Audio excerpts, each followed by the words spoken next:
பிஎஸ்ஜிஎன் sons அறக்கட்டளை சார்பில் காதம்பரி 2025 இசை விழா துவங்கியது.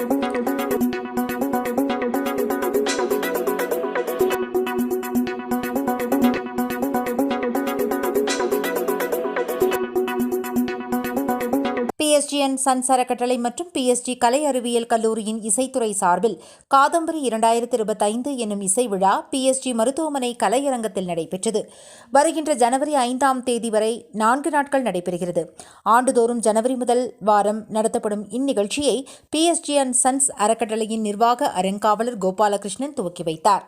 தொடர்ந்து மாலையில் பிஎஸ்ஜி கல்வி நிறுவன மாணவர்களின் ராக பிரபாகம் என்னும் இசை கச்சேரி பார்வையாளர்களின் மனம் கவர்ந்தது. தொடர்ந்து பிஎஸ்ஜி கல்வி நிறுவனங்களில் இசை மற்றும் நாட்டியத்தில் சிறந்து விளங்கும் மாணவ மாணவியருக்கு கலைச்சுடர் விருது வழங்கப்பட்டது. சிறப்பு விருந்தினராக GKNM இருதய அறுவை சிகிச்சை நிபுணர் டாக்டர் சந்திரசேகர் பேசுகையில், கிளாசிக் இசைக்கு கோவையில் என்றைக்கும் வரவேற்பு உண்டு.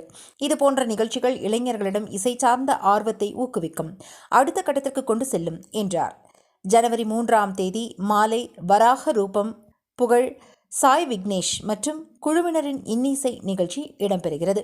மறுநாள் சாய் சகோதரிகளின் கிருஷ்ண தரங்கம் என்னும் பாரம்பரிய இசை கச்சேரி உட்பட பல்வேறு நிகழ்ச்சிகள் இடம்பெறுகின்றன.